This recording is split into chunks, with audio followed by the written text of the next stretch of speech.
Namaste Saraswati Devi Gauravani Pracharni Nirvishesha Shanyavadi Pashtatadi Satarni. Yes. Hare Krishna, everyone. I'd just like to welcome all the newcomers who haven't been here for the last couple of days. Srutakirti Prabhu has been sharing with us pastimes of Srila Prabhupada. Srutakirti was Prabhupada's secretary for 2.5 years. Servant. Sorry? Servant. Intense. So I hope you all enjoy your weekend here, and I'm very glad that you all came, and please take advantage of this wonderful association that we are graced with today. Thank you. Hare Krishna. Thank you. Hare Krishna. Thank you for that introduction, Krishna Das Prabhu. We've kind of, for the last 2 days, as he said, we've been speaking, and we've been doing a lot together. It hasn't been just me giving a class so much as we've been interacting a lot, so we'll try to continue in that way. I was saying, last night I woke up around 1 a.m. and I wrote a bunch of things down on my phone that came to my mind, but I guess I didn't know what I did in the middle of the night and I lost it, so they're all gone. Mahatma Prabhu, you were asking yesterday about Prabhupada showing his appreciation, I guess in a very, kind of intimate way to devotees that had done things. And also I thought, oh, he did it for me. He showed me, and not just what I've already spoken about, and of course I've talked about it before, but if, I can mention that story, because he certainly expressed his kindness and his appreciation, for what I had done, which was, it was in Vrindavan, and it was 1974, which we speak about. It was the first time Prabhupada became very, very ill, and we thought he was going to leave us. And at that time, he had us institute 24-hour kirtan in the temples. So that was our first endeavors in the temples at 24-hour kirtan. And you went all around the movement area. Yes. And, yeah, so that was in August, September of 74.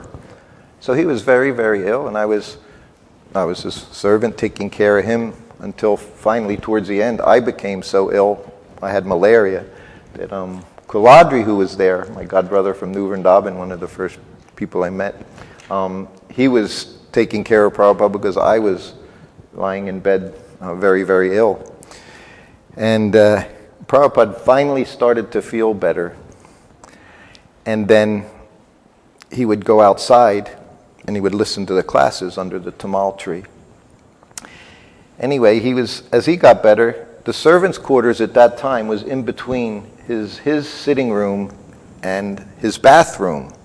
So to go to the bathroom, which he did, a few times, a number of times, older person, you go a few times, he would have to walk through that room. And it was only I stayed there, but we all ate there. We all took prasadam there after Prabhupada ate prasadam. So Nitai was there, Brahmananda was there. And so the one day, Prabhupada, this was after he had gotten better. Now I'm lying on the floor just for days now with malaria, malaria is very serious. If you don't deal with it in 24, 36 hours, you could be gone. And I've had them. There's a few varieties. You probably know better than me, but it's usually every day, 24 hours, your fever peaks. You'll go from not feeling anything much other than a headache, and all of a sudden your whole body just explodes and you can't see light, your fever gets bad. It happens every 1 day or every 2 days. So you have to, it's a very simple cure, quinine. And anyway, Prabhupada walked through and he just saw me lying on the floor, I guess really out of it. And they're all eating lunch next to me. And he just looked at everyone and he said, "Is anyone taking care of Srutakirti?" And they're all like, And he said, oh, here I go. He said, "Get him a doctor." He said, "Call a doctor." He said, "Get him a bed to lie on." He said, "Bring him a nimbu pani." That was always the very first step with anything. That was like the Brits saying, have some tea. It was having nimbu pani. That was Prabhupada's drink. You were having nimbu pani. He said, get him a nimbu pani. Take care of him. And I just remember lying there thinking, oh, thank Krishna for Prabhupada, you know. And, you know, due to that, I had a very difficult time whenever Prabhupada went to India. But that wasn't the care he showed. That was small. When he was recovering, so then after I recovered, and Prabhupada was in recovery, every evening he would go out and sit under the tamal tree. And he would listen to the class. They would have class in the evening after Aratik. And it was just, of course, this is 1974. So at that time, Brahmananda was there, Trivikram Maharaj happened to be there, different devotees were there. And Prabhupada would just sit under the tree, and of course they were 30 feet away in front of the altars, and they would be giving class. So during that time, I told Brahmananda I wanted to leave. I had to leave India. I couldn't take it anymore. I was just sick all the time. I was frustrated. I said, I want to leave. But as usual, I didn't have the strength to approach Prabhupada myself, being a very chicken-type person I was. I was afraid to say anything to him. So I asked Brahmananda to do it for me, to present everything, how I felt and where I needed to go. And he said, sure. Anyway, later on in the day, Prabhupada called me in the room. I went in the room, and I go in the room, then Brahmananda goes in the room. And he says to Prabhupada, oh, Prabhupada, Srutakirti wants to leave and go to Los Angeles and get healthy. So I was completely devastated that it was done like that. And Prabhupada looked at me and he said, you want to go back to the West? He said, for your health? I said, yes, Prabhupada. I said, is that all right? He said, all right. He said, you saved my life. He said, I would have died, he said, if you didn't take care of me. He said, of course you can go back. He said, in a few weeks, he said, we'll be going back. He said, and then you just join the party. He said, sure, you have to go back. He said, if you're not feeling well. He said, don't. He said, don't think. He said, you saved me. So then I didn't feel good, I felt bad. Instead of feeling, oh, thank you, Prabhupada, I felt, look what he just said to me. I'm going to leave him. So it was just the whole rest of the day. I'm already meditating on it. And of course, I thought, I can't do this. So now that evening I go with Prabhupada. I would help him still. Walk him from his room into the temple. And he'd sit under the tree, and listen to his disciples give class. And I'm sitting he's in the rocking chair, and I'm just sitting on the marble floor. Krishna Balaram Mandir hasn't even opened yet, but it's the most wonderful place. Prabhupada said a lot of things during that time to me. They weren't nice things to hear. He said his illness came from his leaders. He said 80% of his leaders weren't following. At 80, he used that 80 number a few times. Whatever it was, he said it. He told it to me 3 times. He said, this illness is from that. And he told me, no one should touch my feet. He's telling me under the tamal tree there. He said, no one should touch my feet. He said, outsiders, everyone, he says, are just looking for material blessings. He said, so it's not good. Then I said, well, Prabhupada, your disciples, I said, they're not interested in any. He said, no, that's true. He said, but still, he said, you shouldn't allow. He said, still, he said, I have to suffer some reaction. He said, if they're not following properly. He said, no one should. I said, yes, Prabhupada. Then I said, Prabhupada, I've decided I'll just stay. I said, I don't want to go back. I just want to stay here and continue my service. And he, of course, looked and said, thank you. Thank you, he said.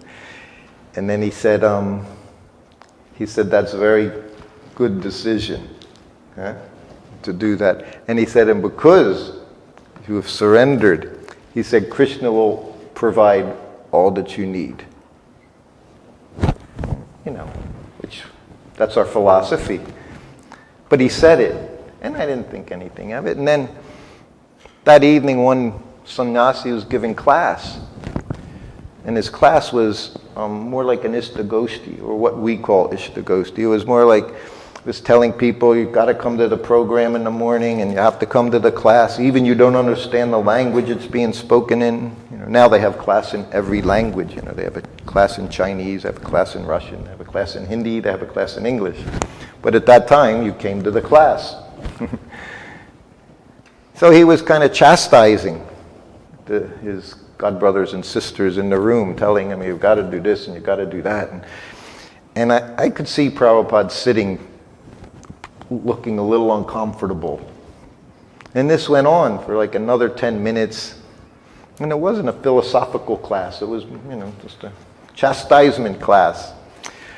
Finally, Prabhupada looked. He said, tell them class is only half an hour. So I went up and I said, Prabhupada said half an hour. That's all. So then the next night came, and there was another sannyasi giving class. This is 1974. So these sannyasis were both around for 7-8 years. So now this sannyasi was giving class. And Prabhupada's sitting and he's chanting. You could watch Prabhupada. If you watch Prabhupada, sometimes, you couldn't read Prabhupada's face very often, but you could read his face. You could see. I saw Prabhupada when he did this. It meant he wanted to take somebody's head off who was talking nonsense philosophy. He did it with the cardinal. He's like this. He can't wait to devour him. And he did the same thing at another meeting in Rishikesh, where all these Mayavadis were speaking, and he's just sitting waiting. That was Prabhupada. You speak nonsense in front of him. That's what he just wanted to silence you. To silence you, rascal.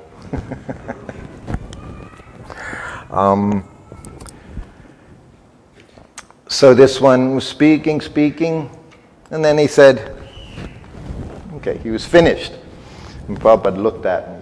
He said, well, at least it was half an hour. Prabhupada had a great sense of humor, Like we were discussing at lunch, we weren't doing anything the way he really wanted us to do, fractions. We were doing a fraction of the way he wanted to see things happen. But his desire was so amazing, he's so strong. He created this society with us. And despite that, he would sit and wonder, when are we going to grow up? He would tell his best, tomorrow. There's nothing in there. Cow dung, he would say, cow dung for brains.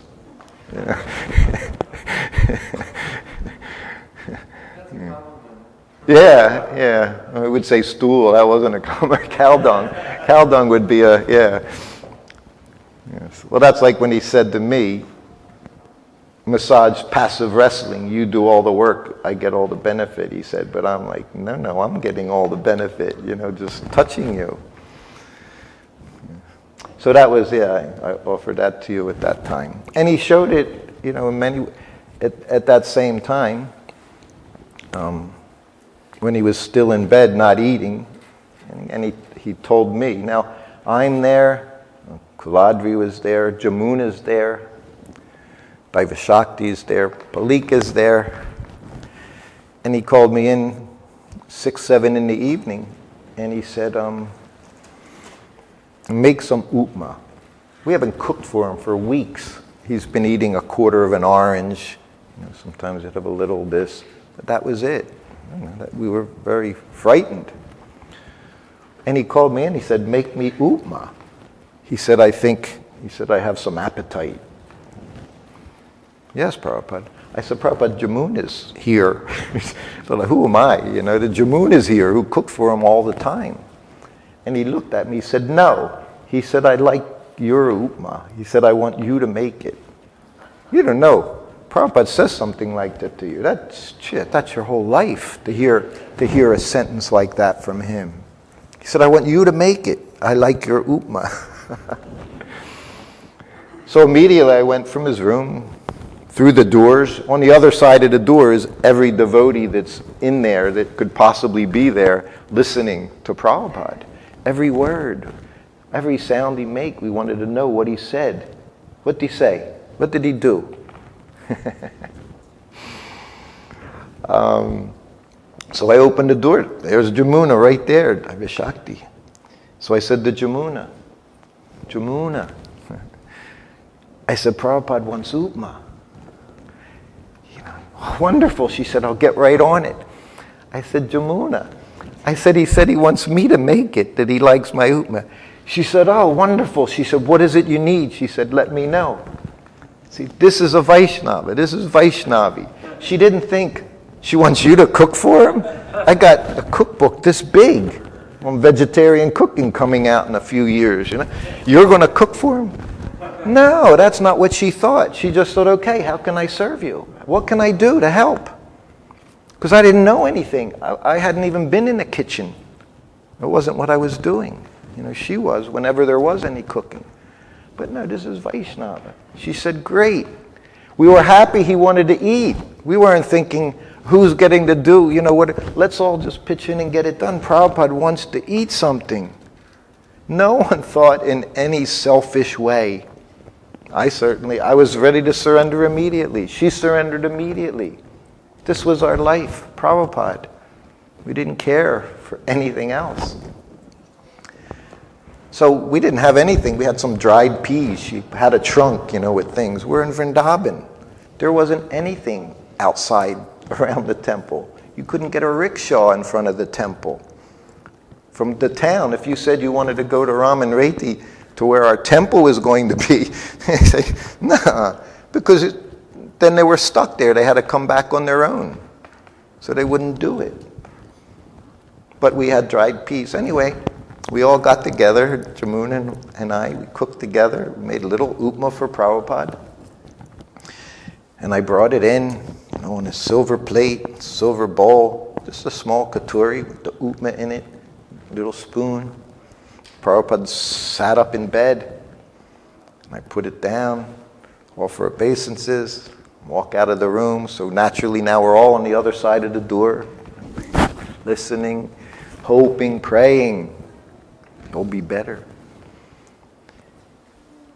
And 5 minutes go by and you hear the bell, ding, ding, ding, ding. I go in the room, and of course I'm looking right away. As I go in, I look and I see all this upma in the bowl, and I'm like, oh man. And I offer obeisances. And Prabhupada knows, he knows everything. As soon as I get up, I want you to know, he said it was first class upma. First class, he said. He moved it around like a child to try to fool you. Maybe he had a spoonful, I don't know. But it was moved around. He said, I want you to know it was first class. He said, and I thought if you cooked for me, because I like, he said that I would get some appetite. And he said, but I have no appetite. But his concern was always how we felt, How we felt. He wasn't thinking what his situation was. That's all we could think about was him getting better. But whoever he dealt with, he was just concerned that you were all right. Everything was okay. That you understood, he appreciated what you're doing. That's how we have to become. Not that we just idolize and make him an idol, stick him up on the Vyasasan and don't go anywhere. Just, oh, I love you. That's what Prabhupada said. Love is service. I said that to him. It was one of my most unconscious moments when I was with Prabhupada. He flew into Los Angeles. And again, I was at a festival every day with him.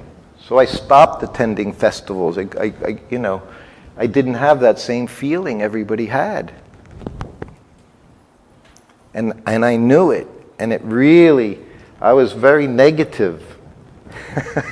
I dealt with it very negatively. I just became very depressed. I wasn't chanting. This is all at the same time. I wasn't chanting my rounds, but I was doing my service.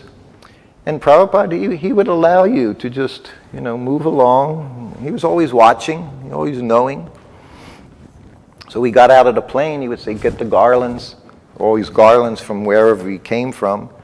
And then he would take his favorite, whatever, if there was gardenias like that, of course he would take the gardenias. And then the rest, he would say, you all wear a garland. This is how Prabhupada wanted us to appear coming out of the airport. We all had, he would put tilak on, fresh tilak, go in the bathroom, clean up, he'd put tilak on, he'd come, he'd put garland on, he'd straighten out all his clothing, he'd see that we look proper, and then a Vaishnava, as soon as you see them, you know they're Vaishnavas. No guesswork involved, you know, these are Hare Krishnas. Like we say, it's so bewildering, 50 years later, no one knows who we are. When 5 years along, everyone in the Americas knew who we were. We were so visible. We were the most visible, like 1/10 of 1%, because we were in every major airport and city all day and all night. That's what Prabhupada created. That's why it's so nice to go out today. And I saw so many people stopping, talking to the devotees. So what was I saying? I'm sorry. LA Airport. LA Airport, oh my goodness. Yes, and Prabhupada would leave space. No one comes up next to Prabhupada. So, and we were never in first class. We were always in coach. The one time he went in first class, he said, this is a waste. He said, we don't eat any of this food. And he was very small. Not like he needed to recline in some chair. He was content, in the back. So he never did it again. But as the plane went on load, you could hear the hundreds of devotees at LAX chanting. Who knows, right at the gate. At that time, there was no security back there. You just ran to the gate. So they would go through the walkway. So as the people are coming more and more, the kirtan's growing in intensity. Because one less person you have to look at before you see the pure devotee, before you see that transcendental personality from Vaikuntha just effulgently come through. And when there was a space, the expectations grew, because there was always a space, and you kind of had an instinctive understanding that Prabhupada was separated from everything and everyone. He didn't pay attention, when the fasten your seatbelt light go on, that meant go to the bathroom for Prabhupada. It meant the exact opposite. Now's the time to get up and go to the bathroom, because it means we're going to land soon. You have to be prepared. And of course, just like now, if you get up when you're not supposed to, the regular call, the marshals on you now, So then it was, get in your seat, get in your seat. And she's saying, please, sir, get in your seat. And he doesn't hear anything because he doesn't understand English, apparently, and he just keeps walking, Please get in your seat. And I'm following him because I have to. So get in your seat. And Prabhupada just walks, and I follow. And he goes in the bathroom. He comes out a few minutes later, big smile on your face. When you're an old man, you can do whatever you want, he said. Yes, Prabhupada. Go sit back. So finally he comes through, and everybody's off the ground, up and down, tears coming down, mridungas are flying in the air with the devotees. Prabhupada has this beautiful smile. 100, maybe 200 people, somehow or other, everybody sees them look at them. They see Prabhupada's eyes connect. He connects with you. That's it. They're happy. They're happy until he comes up next year. He looked at me. He appreciated me. He smiled at me. He told me something. All through his look, a glance. And I'm sitting there with 2 bags, dead as a doornail. I'm like, I just couldn't understand what everyone was doing. They're all so happy, jubilant, up and down, dancing, ecstatic. And I wasn't, with the most moments association, 1/11th of a second. I was with them for over 2 years. I wasn't feeling that I had accomplished anything. Then we go through the crowd, the chanting's going on. Got his white bag and another bag, and we get to back home, LA Temple. Now I'm busy. I have to get everything ready. It's late morning, 11 o'clock, right away. It's massage time. I have to set up a cooker. I have so many things to do in the next 2 hours after this flight. And I start giving him massage, and I'm still feeling horrible about myself, and unhappy, almost as unhappy as I was when I wanted to come to Hare Krishna because I was unhappy. I felt very unhappy, like I hadn't felt in such a long time. It just hit me. And I'm massaging him. And I said, imagine. And looking back, I think, how could I even say something to him like that? I guess I felt so comfortable at the same time to be with him. I said, Prabhupada, I said, all your disciples love you so much. I said, they have so much love for you. I said, at the airport, I said, everyone is in so much ecstasy as soon as you appear. I said, but I don't feel anything. I said, I don't feel any love. I don't feel anything. And I'm never stop. I'm not talking to him. I'm massaging him and I'm talking to him. And never stop. And he didn't say one word for the next half hour as I'm massaging him. Hardly looked at me. So now I just expose myself as the biggest rascal, servant, has no affection, no anything. So he doesn't talk to me. Another half hour goes, that was a half hour behind him. Now I spend another half hour massaging his legs, his arms, his belly, his feet. You end with the feet. Then I watched him walk off, leave his oily lotus footprints on the white tile floor, going to the bathroom in his red gumsha. He had 2 red gumshas at that time that we would alternate. And he had a little bow-legged Prabhupada. He had a beautiful walk. You know. But he just walked away. He still didn't say a word to me. But I have so many things to do now. So while Prabhupada, right before the massage, it takes me a half hour to set up his cooker. Make a chapati dough for 6-8 chapatis, set up the cooker, rice dal, 3-4 sabjis you're going to make out of it. So that took a half hour to do that. Then while he's in the bathroom, you go into his bedroom and you lay out all his kopin, and 2 pieces, a kopin, you put his dhoti, you put his kurta. I used to button 2 bottom buttons, so it still fit over his head. It's a little less he did. You set up his tilak on his desk. You open up the mirror so it's ready. You got the little ball, a tilak, looks like a size of a golf ball, sitting in a pretty little stainless steel katuri. The mirror has carved ivory, something Gargamuni gave him way back when. So you get all that ready. So everything for him, he just like walking through the conveyor belt. You know, he walks through, puts on his clothes, walks in, he sits down, the tilaks, everything is done. And then by the time he's finished Gayatri at noontime, you're walking in with the plate. It's perfect. Put the plate down, back and forth 5-6 times, with chapatis each time, offering obeisances each time, full obeisances each time, leaving the room until he nods. He still hasn't answered my... I didn't ask a question. I guess I made a statement that I was in big Maya. You know, I'm really in Maya, I told him. I didn't ask him anything. So he didn't answer anything. But I'm busy.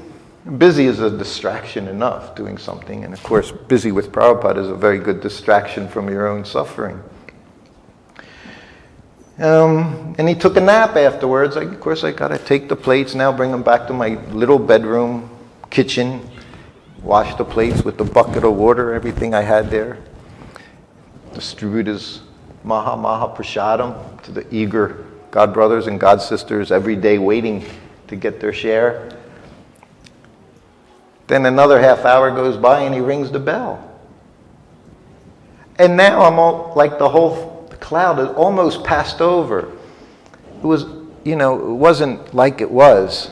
It was my normal, my normal situation, unhappy situation, disturbed, brahmachari kind of situation. So then I go in, I offer obeisances, and he just looks at me like so. Like he said, "Do you like your service?" I said, "Oh yes, Prabhupada." I said, "Very much." He said, "That's love." He said, "Service is love." He said, "Everyone, they can jump up and down all they want." He said, "But service is love." He said, "Just keep doing your service." He said, everything will be all right. So that was him. He waited and waited. I guess I don't know what he checked, but then everything connected. So I'm still like that. Just keep doing your service. That's it. We can try for so many things, artificially or if we're ready, but serve his mission if we want to go anywhere, just like he did. Again, he set the example right up until his last breath. He did the service he was told to do by his spiritual master until his very last breath. Don't look at it. He wanted to finish. He wanted to serve his spiritual master's order.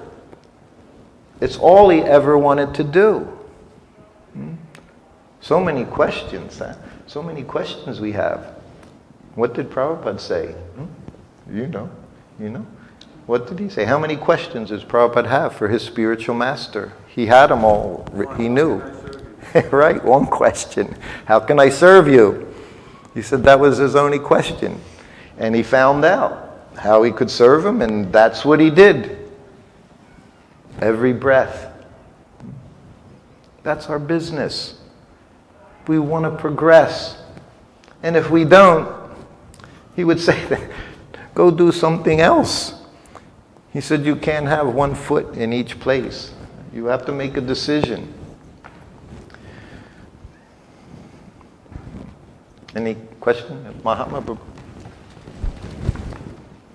When I was with Prabhupada, I never said anything.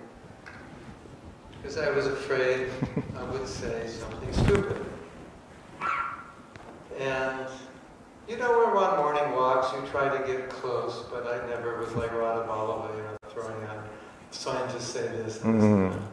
That was not my nature to be that way. And so, when I would see you, sir, or Nanda Kumar, or Hari Sari, I would look at that and I would think, I could never do that because I'm too stupid. I would make a million mistakes and I would just ruin his day. So, I mean, maybe I'm right, maybe I'm wrong, but when I would see, like you, sir, or Hari Sari, I would just think, it's got to be a special person. Not everybody could do that. So, am I right? I mean, I'm asking you to be humble about this. Am I right? No, in all humility, yes, it does require. I've had many people reading my book saying, I could never do that. If Prabhupada said those, I couldn't deal with things. I couldn't just sit back and let him speak like that. Or, in so many situations. One devotee, he passed away many years ago in England. I forget his name. He was American, but he was in England. So it was probably around 2004. 15 years ago he passed away. He was a book distributor. And so now it's 2000. My book is out. He's read my book. And he was in the hospital. Amekla and I went to see him a few days before he passed. And he said, I was always envious of you. I mean, he said honestly, I was envious. He said, I wanted to do. He said, when I thought I would do it, could do it. He said, but after reading your book, he said, I realized I could have never done that. And he said, I really appreciate that you expressed what it was like to be with Prabhupada. So, I couldn't do what you're doing, I couldn't be a book distributor for year after year after year. There's so many things I can't do. That's what we all have a gift somehow or other. And, I was good at it. I was. And that's why he was content. Like I said, he complained one day about my cooking. It was the day I didn't cook. That was the only time he ever said anything was wrong with anything that I served him. That's an accomplishment. We could say, well, maybe he just didn't want to complain. But no, Prabhupada, Prasadam was the one area. You had to get it right. You can't serve a person something that doesn't taste good. Prabhupada didn't eat something just because it was in front of him. It had to be tasty. He said there's two kinds of prasadam. Opulent and sumptuous. What a use of the language Prabhupada had, the English language, So he said opulent means ghee and sugar. And he said that's for the deities, ghee and sugar. Also described as cooked food means whatever's fried in ghee. Anything else, another method is anything that's not cooked in ghee is not cooked. It's uncooked food. So they have interesting concepts on cooking. But he said, opulent was for the deities. But then he said sumptuous. This is what we should all be eating sumptuously, he said. Sumptuous means very tasty. And he said it should be so tasty, he said, that no one even thinks about eating outside of the temple. That was Prabhupada's standard. And while he was here, we kept that standard pretty well, in various ways. It was tough. Prabhupada had to cook in the West because cooking at temples wasn't up to the level of now who were all in India, all the early devotees, all the women, Malati and Palika and Jamuna, and there were so many of them, and some of the men. Now, they had all gone to India, so what was left, it really didn't get passed on very well, the recipes from those devotees in those days.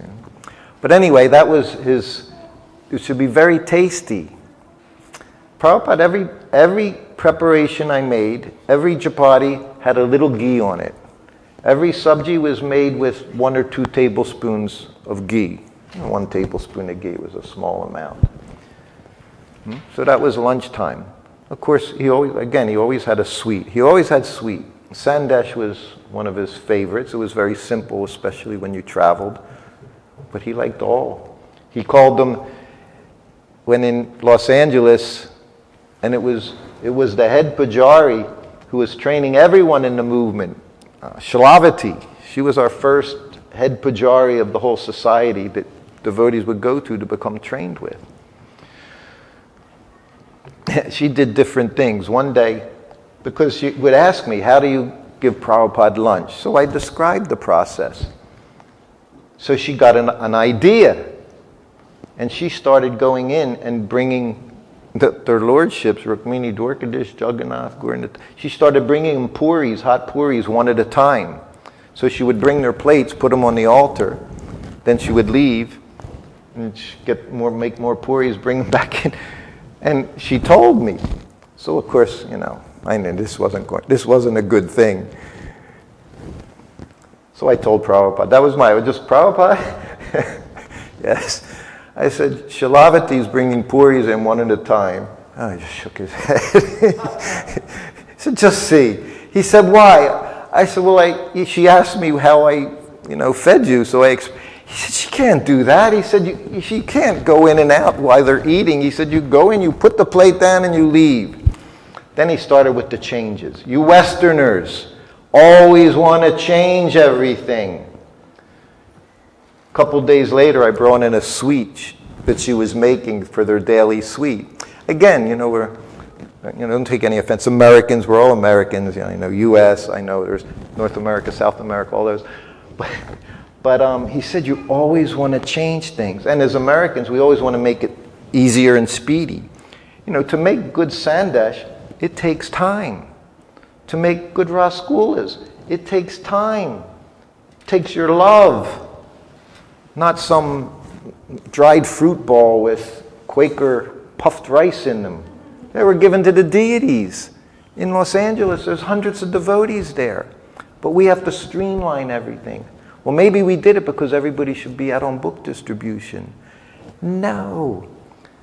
Prabhupada said everything was most important. When Prabhupada said something was most important, it didn't lessen anything else. You're thinking materially. He said book distribution is most important. Chanting your rounds is most important. He said the deity worship is most important. Everything we do is most important. If you think you can pick a few things, and this is the way why we say, what am I doing wrong? Well, figure out what you thought was less important and realize that's also important. That's why he gave it to us. So everything was most important. So now I put these sweets next to the sandesh that I'm making. He said, what is this? I said, well, they're offering to the deities. He says, it's nonsense. He said, I showed you everything. He said, I gave you these wonderful Bengali sweets to make. He started saying them. Sandesh, Rasmalai, Rasgula, Gulab Jamun. This is what Prabhupada ate all the time. Every meal he had one of Sandesh. Sometimes he would have them on his desk. 1 o'clock in the morning, if he'd take a little Sandesh, pop it in his mouth, do his translating work. So, of course, I told her, I said, you can't do this. I said, Prabhupada said, don't change anything. Don't change the standard he gave us. That was his biggest concern, that we don't stick to what he gave us. It was his greatest fear. We're going to change everything, be unrecognizable. Anyone else? You go ahead, you go for it. Well, sometimes we hear that that was like 40, 50 years ago, but now things have changed, so we were forced to adopt. And if Prabhupada was here, he would change things. And we don't know what he would change, but... That's true. We don't know. But we should change something, because... I say, when in doubt, do without, is the slogan, right? Yes, but he gave evidence of what he didn't want changed. And it was clear how much it concerned him, because that is our disease. And it's very specific to Westerners. Like I say, in India, it's one of the most frustrating things is how stuck they are in whatever their dharma is, life after life, generation after generation. Like now I have someone, doing some work in the place. And if the electrician is there and he breaks everything and he puts his wires in, there's no chance he's going to pick up any of that concrete that's down on the floor, because he's an electrician. That's a job for another Sudra, a lesser Sudra that's going to do that work, They're so fixed. But then if you're a pujari for your whole life. And then your son's a pujari, and his son's the pujari, and his son's the pujari. Prabhupada liked that. That's what he told the twins. What do you want from us in Mayapur, Janani Vas and Pankajangri? You stay here the rest of your lives. It's what he told all the pujaris. You take up service of the deity. That's not a part-time occupation. How can you serve the deity without love? How can you withdraw that love? That's what I always say at Hawaii. I said, just find someone that loves the deities, that's like eager to serve them. Not somebody that tries to make everything cut rate. How can I make a garland in 5 minutes? That's not the way to go back home, back to Godhead, figuring out how you can streamline everything so you can go back on your phone and check your likes.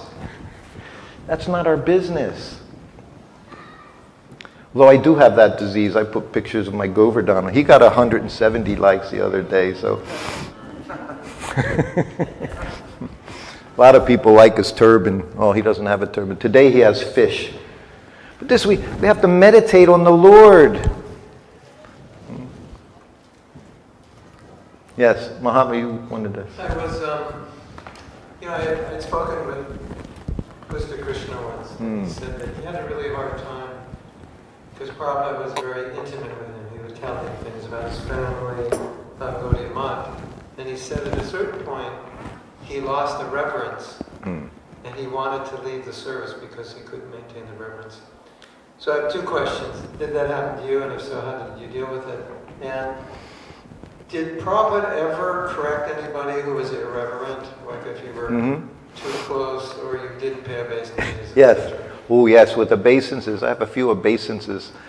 And what was the other one before that? Where were we at? Being, as a servant, I can give you an example of inattentiveness that I had when we arrived in Caracas, which for me was very special because this was my second tour with Prabhupada. My 2 tours, 2 16-month tours. This was my second one. And in between, I was in Caracas. I was the only Brahmin in the temple. Of course, I was Prabhupada's servant. Now I had a wife. So Chiksukananda invited us there. So rather than go to New Vrindavan, I went there. Kirtanananda wrote Prabhupada as soon as he heard I was leaving his service and said, please send Srutakirti back to New Vrindavan, where he belongs. Prabhupada knew me. He was so kind to me. He never made me struggle with him in a conversation. So I offered obeisances and he said, so Kirtanananda, he wants you back in New Vrindavan. So right away I said, Prabhupada, I said, I've been asked to go to Caracas. I said, I want to go to Caracas. So he just wrote Kirtanananda. He said, I've asked him. He said, but he doesn't want to go back. I've been around the world now 4 times. The idea of New Vrindavan, I just couldn't fit in my head anymore. So now I'm back at Caracas. I know all these people. Javi's there, you know, and what's his name? The GBC, Virabahu and his wife. I know all these people. They're Bhaktins, you know. They were Bhaktas and Bhaktins, half of them. And so when we come in the door with Prabhupada, I was feeling very happy, very proud. And Prabhupada was in a very special mood. He was really in ecstasy all through that tour. He was absorbed in Lord Chaitanya and Lord Nityananda's mercy. Every temple he went to, he cried in his lecture in that tour. Every temple. Because he saw that it happened. He saw that it was done. Everywhere people are chanting Hare Krishna. Hundreds and hundreds of people. And down in the Americas, in the lower Americas, they were all generations. I think Prabhupada was so pleased. And he said it. He said, Lord Chaitanya, Lord Nityananda, he said, they've come so far to be with you. Prabhupada was feeling what was going on. And of course, it was Prabhupada who traveled so far, who never took credit for anything. He said, they've traveled so far to be here with you. He had tears, crying, not just tears, they were coming. But when he first got down and sat down, I was kind of, what did I say, surveying the room, looking at my friends. And Prabhupada was on the Vyasa. He's right there. I'm right here. He's sitting here. And he took his socks off, rolled them into a ball, and he threw them at me. Because I was, I had to get him ready to speak. Everything needed his glasses, put his cane down, but I forgot everything. So he just boom, like that. So it was a sweet one, in fact, and it was effective because I immediately fell in, I fell right into place and forgot what I was doing. But it was happening. It was going on, Unconsciously, I was doing it. Towards the end in 75, and Prabhupada knew me so well. That's what I said. Prabhupada would yell at me without even opening his mouth. He would just look at me. Yeah. I've had my wife tell me that. Your look is worse than any scream, they'd say, any shouting. Prabhupada he was very good at that. So it was a fun thing. We went from, we were going to Fiji. So we went from Melbourne and had to stop in Sydney and then to Fiji. So Prabhupada, we took an early flight and didn't have breakfast. It was a very early flight. So the idea was when we get to the airport in Sydney, which is in the transit lounge, Muddied Visa will bring Prabhupada breakfast. Simple. So we get there, now we're in the transit lounge, 10 minutes go by, 15 minutes go by, 20 minutes go by, Prabhupada's getting up, he's upset. Where's Muddied Visa? Why isn't Muddied Visa here? He's supposed to bring the prasad. Of course, I don't know anything. So all of a sudden, Muddied Visa shows up with the deity's plates. Beautiful silver goblet, silver plates, the whole breakfast from the deities, just brought the plate. He said, Prabhupada, they wouldn't let me in. He said, I had to convince them that I could even get in here. He said, it took me all this time. He said, I'm so sorry. That's all right. Immediately, that's all right. Now, prasadam's there. Now they're making the announcement that it's time to fly. And he said, well, we got to go. Muddied Visa, Prabhupada, sorry, take the plates, we'll get them later. Just take everything. That was Muddied Visa. Not even a second thought. That was all of us, whatever Prabhupada wanted. Most every one of us. Because there are a couple exceptions that I remember. So now we go into the plane, big, giant 747, and we're in first class. Muddied Visa arranged first class. And we're in the very first 2 seats. This plane was so big I guess they still use them as freighters or something now. They were so big and wide. In the coach, I don't know, I think there were 10 or 12 seats across, right? So in first class, there were just these 2 seats and there were 2 over there, but even you didn't even see one another. So we both sit down. Prabhupada has his winter coat because it was cold. And right away now, first class, that's what it is. It's first class, Immediately, let me get your coat. Do you want this? You're going to do this. And they're all jumping around, all these pretty ladies and stuff, pretty men, pretty men and pretty women. And you just feel, this is going to be fun, So now, Prabhupada's sitting by the window, as always, and I'm sitting next to him in this big cushy seat. And he's eating. And people are coming on, and Prabhupada just started. He was hungry.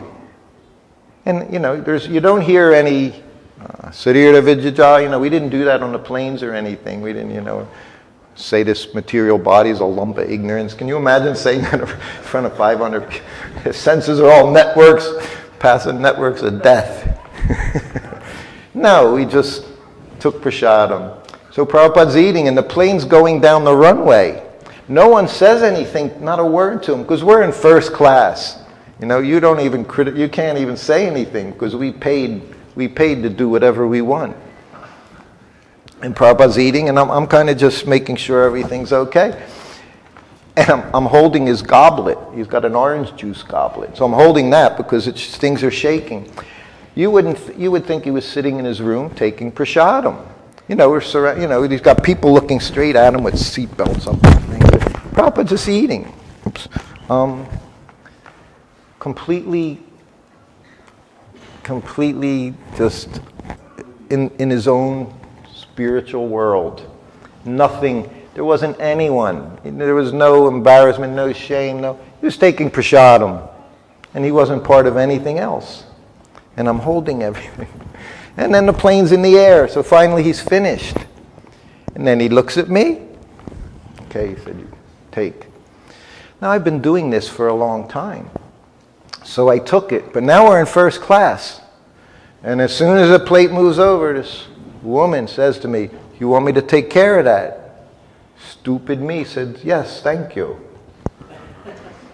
Prabhupada didn't say a word. Didn't say one word to me. That anything was, he didn't say nothing. So that was it. And I didn't think I was so out of touch. I didn't think I did anything wrong yet. I didn't realize what I had done. So, I don't know whether it was an hour, 2 hours, 3 hours. The plane lands. I forgot all about the plates, We never had plates on this. I forgot the whole thing. We're walking out the door. And the woman had the bag with the plates in it. All shiny and clean, cleaned them all very nicely. And she hands it to me. So now I think, thank you. And Prabhupada looked at me. Where's the prasadam? That was the last word he said to me. And I had nothing she threw it out, of course. His Maha Prasadam. She threw it out. There was nothing to recover. And he just looked at me.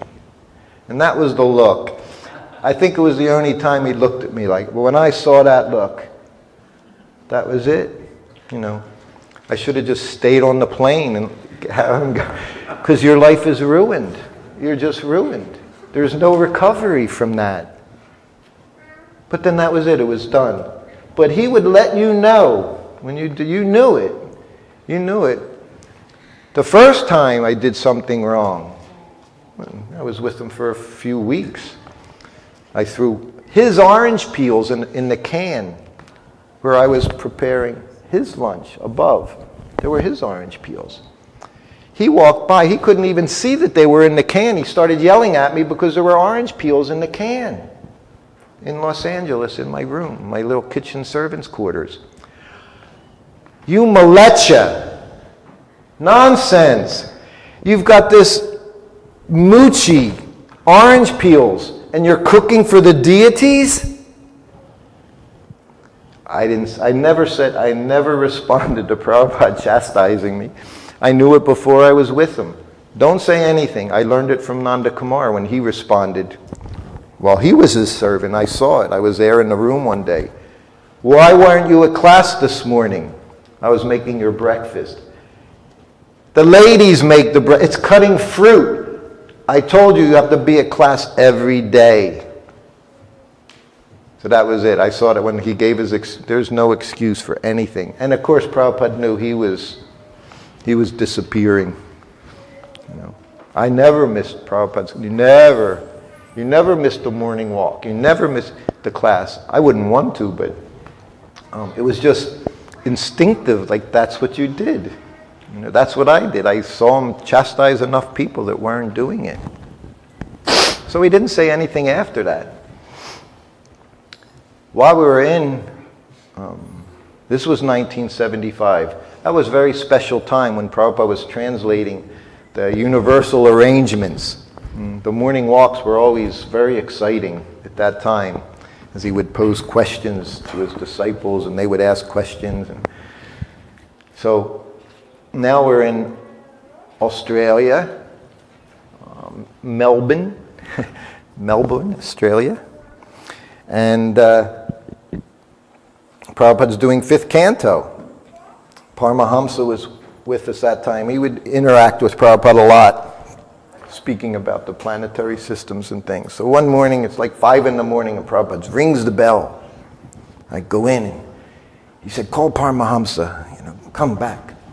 So Paramahamsa, I come back. And it was that day, that early morning at 1 or 2 in the morning, where Prabhupada read that the moon was further away than the sun. That, when he saw that in the Bhagavatam, that was it. That was, we say, the icing on the cake. He always said we never went to the moon, but when he saw that, and he just looked at us, and he said, now I'm convinced. He said, we have never gone to the moon. He knew it couldn't happen. His understanding of Vedic, the Shastra, it couldn't happen. But then he read the verse that allowed him to see it right there. And what you saw there was how Prabhupada did everything. It was the Shastra, absolute. And there was no shaking that. It was wonderful to see. Actually, to me, when he did that, it was so nice because it just showed how it was everything.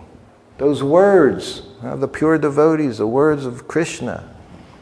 Sukadev Goswami, Sutta Goswami. That was it. So then the morning walk became so exciting. And then it's lunchtime, massage time. And I don't know what happened. I don't know if I thought something or I said something. I never said anything. But during the massage, I'm massaging him and I'm behind him again. And he said, so what do you think? He said, how do you know who your father is? What will the scientists say? He says, the mother, she gives you the father. Only the mother, he said. So he's talking about the Shastra. Only through the Shastra can you know Krishna. So what will the scientists say? And now I thought, I had seen this many times, so I thought, okay, this is fair. And I'll give them the standard dumb answer and say, well, you have to believe that they're telling you the truth. And it was the wrong answer. Scientist or not, because now I said it. And he said, what do you mean? He said, must be the truth. He says, mother must tell the truth. See, and this was actually how we really thought about even mothers in the world. There was no question of a mother aborting a child. A mother does nothing but protect the child. But he was now saying to me that I was saying, I have a doubt in what the mother's saying. What's in the scriptures? He said, you must believe.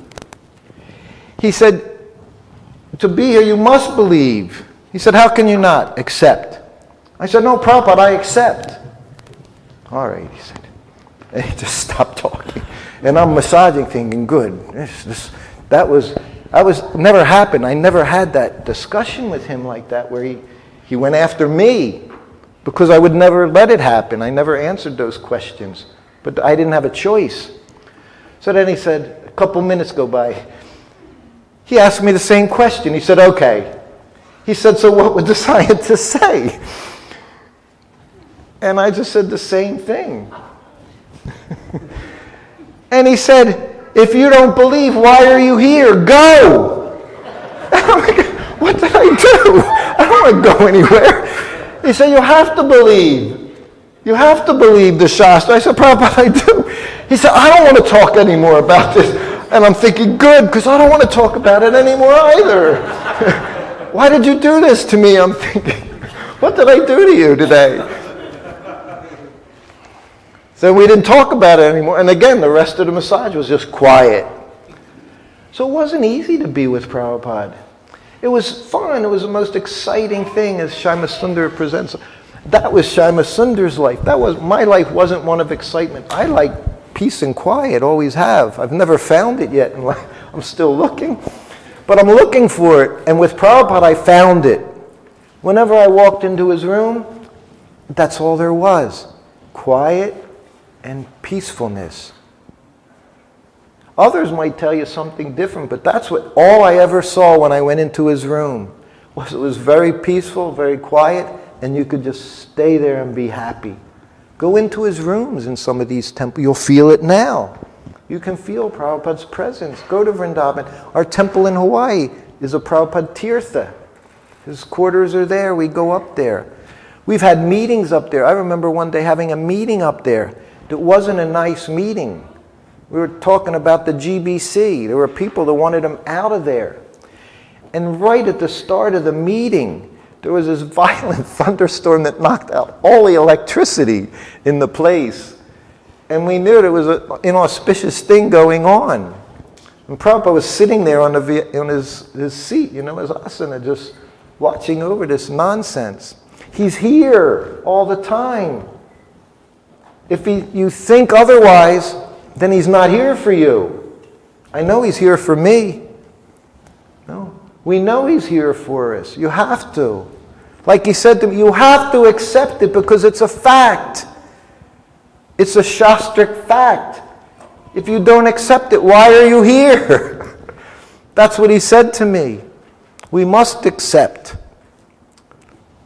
So now it's 9 o'clock at night. I cooked for him. Gave him puris and sabji and hot milk and sandesh. Now we're in the bedroom, little bedroom. No lights on in the bedroom. Whatever light was available, that was enough. Because Prabhupada's just lying in bed comfortably. And you're just going up and down his legs like it's a big chapati dough. That's what he said. He said, massage like chapati. You're going up and down. Never stop. And I'm going up and down. He said, I had a servant. When I said we didn't go to the moon, he said he left. I said, yes, Prabhupada. He said, you're not going to leave, are you? I said, no, Prabhupada. I said, I'm not going. He said, good. He said, I don't want you to go. He said, no, Prabhupada, I'm not going. So then I realized what he was saying there. Something was going on, but he wanted to make sure I was going to stay. He said something that maybe he thought, I know he didn't go to the moon. And to this day, now, my goodness, you get on, they talk about the alternate moon and this side of the moon. They have so many things.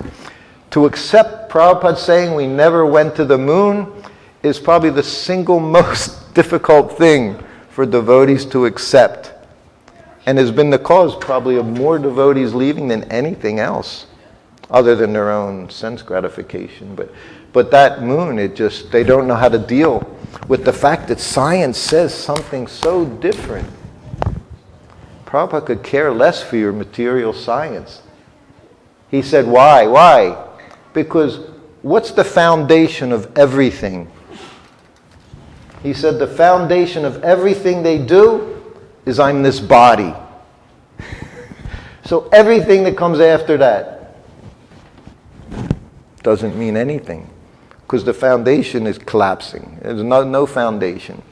So no truth even matters, whatever relative truth, because the whole foundation is we're this body. Any Guru Prabhu? Coming, just now coming.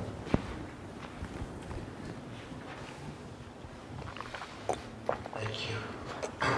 The first time I saw Srila Prabhupada was in Chicago in 1975. There was a Rath Yatra going on at that time. And all the Radha Damodar boys were there. I heard that there were 108 of them that had come to be initiated. I still had my long hair. I just met the devotees the year before. Everything was coming from the Winnipeg temple with 10, 12 devotees. All of a sudden I'm in the old YMCA there in Evanston, which had been converted into a temple. Prabhupada said, every time I go to a temple, it always smells like fresh paint. And I remember the devotees were feverishly painting everything everywhere before Prabhupada came in. One morning, I woke up, because I wasn't used to waking up at 4. I was used to going to bed at 4. And I looked from the mezzanine and I saw Srila Prabhupada pouring this white, thick liquid over these little golden men. 5 sets of them, I think. He was installing Gaurnitai deities for the buses. I was wondering if you were there. No, I missed a lot when I left it. Just before then, that's when I stayed in Hawaii, yeah. Okay. Missed Rath Yatras and, yeah. Thank you. Next question is, when I was going to get my beads from Srila Prabhupada in Detroit, June 15, 1976, I remember I was so fearful. I thought I was going to freeze in front of him. We were in a lineup.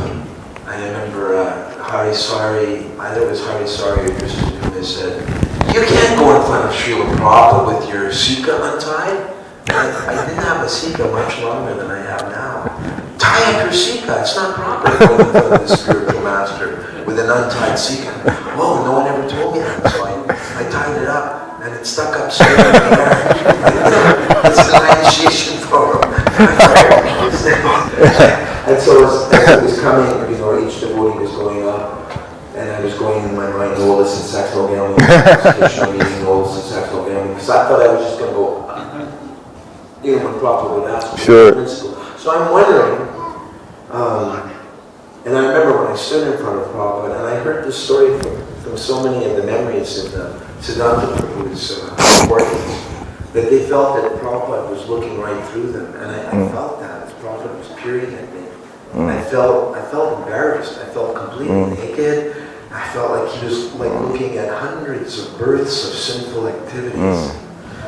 I was just overwhelmed with this guilt.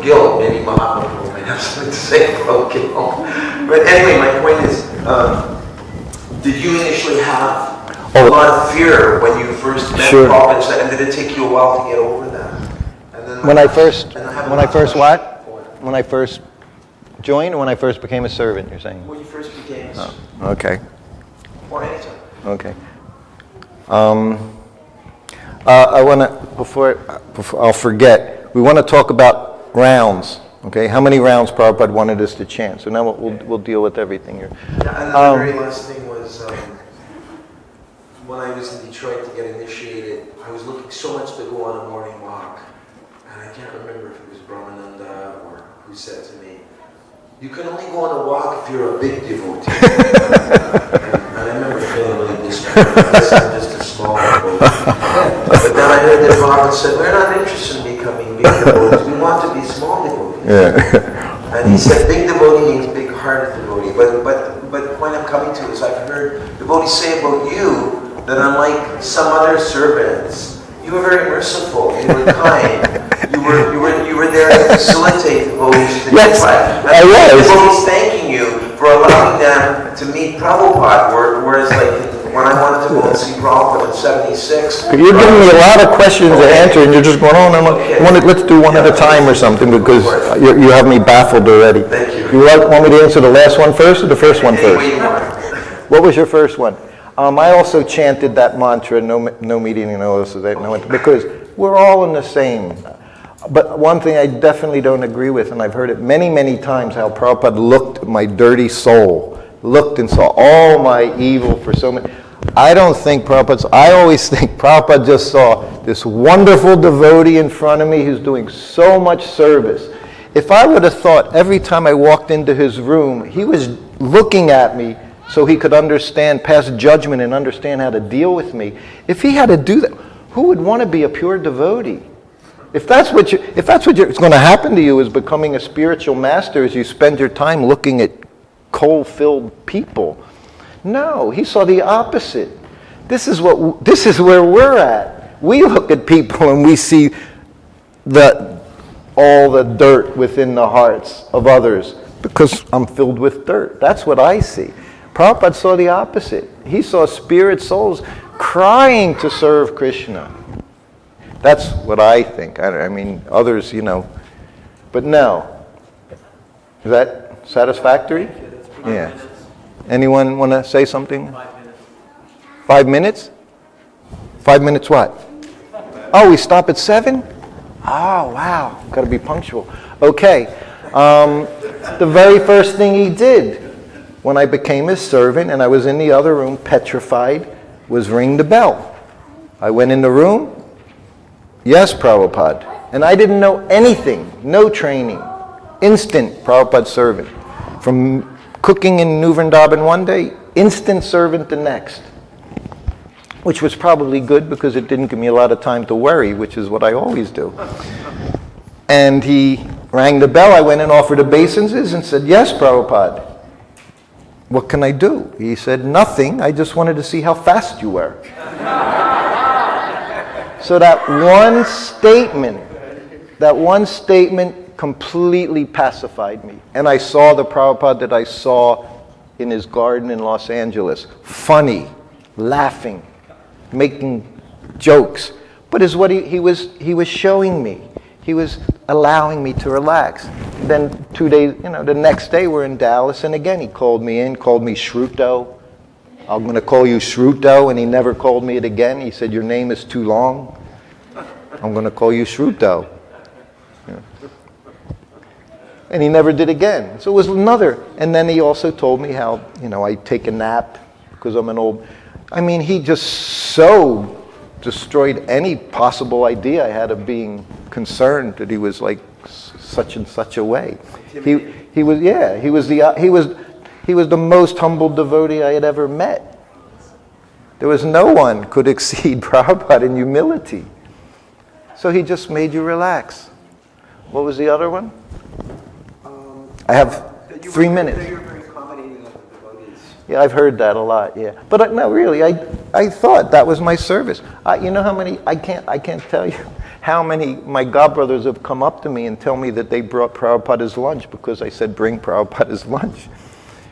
And then Prabhupada would just say a few words to them. Ham's avatar, I had it in Hawaii, did it 3, 4, 5 days. He talked to Prabhupada about his astrology stuff, And it makes me feel really good because, they give me their good thoughts. When he was available, he was available. I knew when he was available. And he wasn't. Prabhupada, like at the end, he wanted everybody to come. As we say, come and see him. And Prabhupada wasn't exclusive to big devotees. You remember that last year? Maharaj, you remember that last year? You were at Chandramali Swami, and when I was in Vancouver. That's why I had been in Vancouver for a festival there. And the devotee says, well, who's going to be there? Are there, any big sannyasis? And I said, well, Chandramali's, he's pretty small, but, Bhakti Marg Swami, he's a little big. But he was talking about what is big sannyas? Big kirtan leader, small? No, this judgment, this is nonsense. Prabhupada just saw devotee of Krishna. Everyone, but especially his disciples, so much pride. I'm going to go over just to bother you, okay? No, we can finish. We can finish here. Anything else to complete? Any unanswered questions or anything? Yeah. No, he was a pleasure to be with. So what you wanted to do, when I was at Prabhupada, I call it, we said you had the bubble of illusion, and there was the bubble of protection. If you stayed within his bubble of protection, everything, you were protected. You know, if you just stayed within there. Like I said, for me, it was the most peaceful place, being by him. He was, you know, he never was like, just quickly tell that story about how you protected Purdue.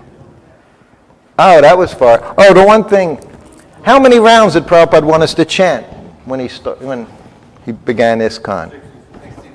Why do you think that? Why do you think he wanted us to chant 64 rounds? Because of that story?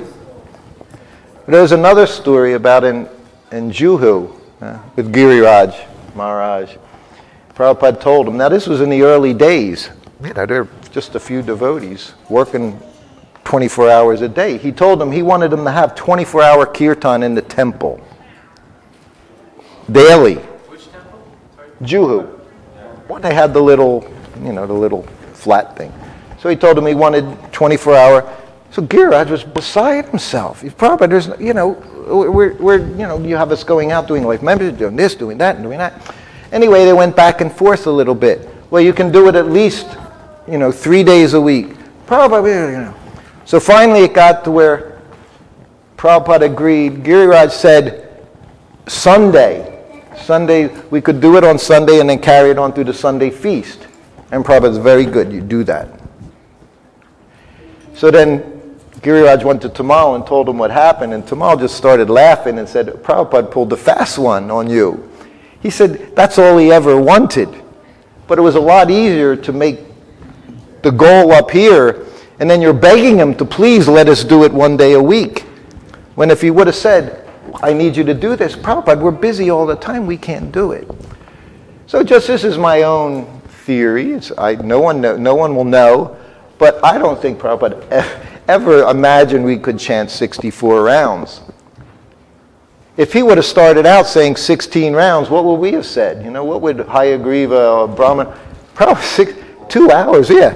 How about we chant 2 rounds? How about we chant 4? He started out at 64 and he ended up with 16. All these other people, that's what they're 4 rounds. They're happy with their 4 rounds, you know. Take Nam, 4 rounds. No, I think it was all by design. Prabhupada himself was chanting 16 rounds. Yeah, so, anyway. We'll end it there. Hari. Thank you all very much. Srila Prabhupada Ki Jai. Hare Krishna.